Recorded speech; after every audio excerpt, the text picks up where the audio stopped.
Quand on observe des problèmes, du mal-être au travail, est-ce qu'on s'attaque aux symptômes ou à la maladie? Est-ce qu'on se concentre sur les conséquences immédiates ou est-ce qu'on remonte à la source, à l'organisation même du travail qui génère ces problèmes? Et la réponse à cette question, elle change absolument tout. Il y a une métaphore qui fait un peu froid dans le dos pour décrire une certaine stratégie d'entreprise. Ça vient d'une vieille expression attribuée à Jean-Baptiste Colbert qui disait que tout l'art de la taxation, c'était de plumer l'oie pour avoir le plus de plumes possible. Sans la faire crier. Et voilà, tout est là. Comment obtenir ce qu'on veut, même si c'est au détriment des autres, mais en s'assurant qu'il n'y ait aucune protestation. Pas de vagues, pas de drame.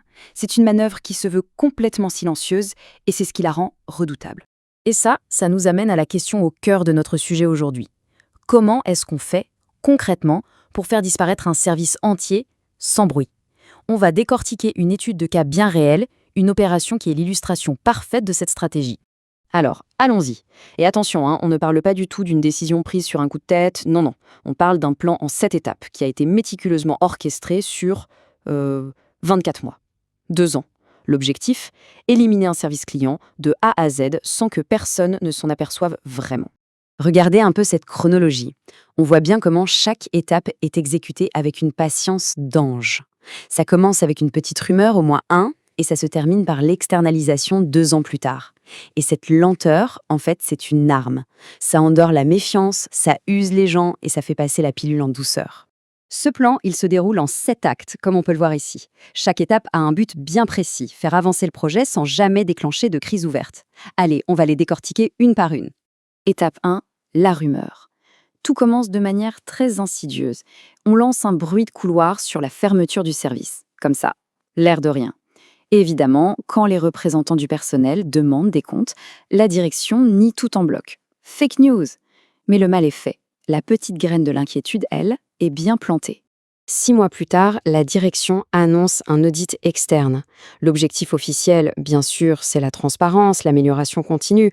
En réalité, c'est une manœuvre de génie. D'un côté, l'audit confirme que l'équipe fait un super boulot, ce qui a pour effet de rassurer tout le monde, mais de l'autre, il identifie des tâches jugées superfétatoires. Et hop, voilà le prétexte en or pour justifier une réorganisation. Et on arrive maintenant à l'étape cruciale. Sur le plan tactique, c'est sans doute la plus brillante. Comment neutraliser la résistance? Parce qu'après l'audit, il y a 2 foyers d'opposition qui apparaissent, et il faut les éteindre.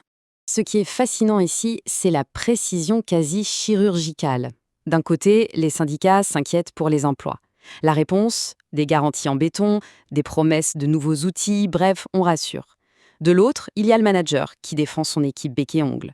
La réponse, on lui offre une promotion qu'il ne peut pas refuser, ce qui, de fait, le met hors jeu.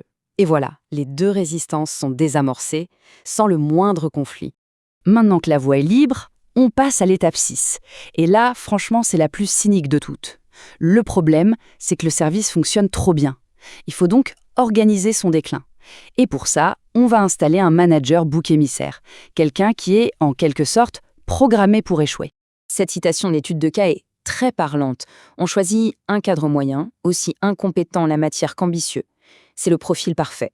Quelqu'un qui a les dents longues, qui est prêt à tout pour la promotion qu'on lui fait miroiter, mais qui n'a absolument pas les compétences pour le poste. Le piège est tendu. Et évidemment, le plan fonctionne à la perfection. Le nouveau manager, pour faire ses preuves, prend des décisions catastrophiques.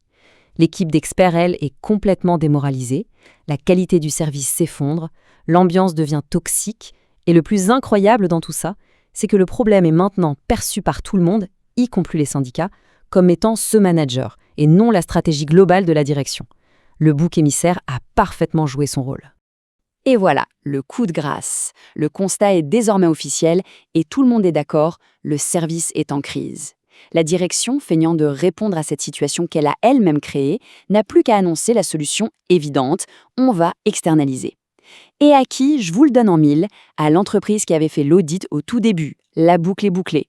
Cette histoire, bien que terminée, nous amène à prendre un peu de recul, à voir la leçon plus globale.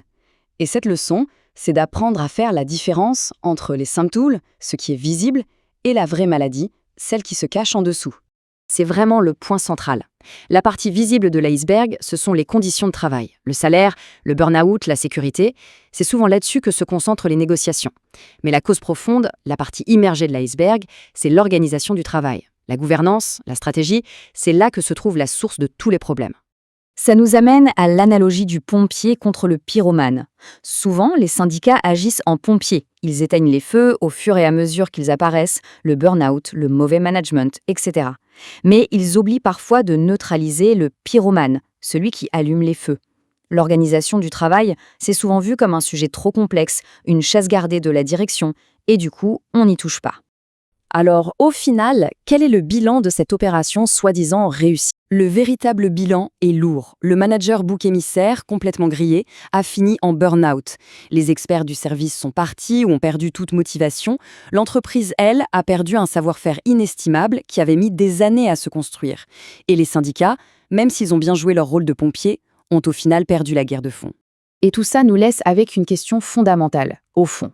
Quand on observe des problèmes, du mal-être au travail, est-ce qu'on s'attaque aux symptômes ou à la maladie? Est-ce qu'on se concentre sur les conséquences immédiates ou est-ce qu'on remonte à la source, à l'organisation même du travail qui génère ces problèmes? Et la réponse à cette question, eh bien, elle change absolument tout.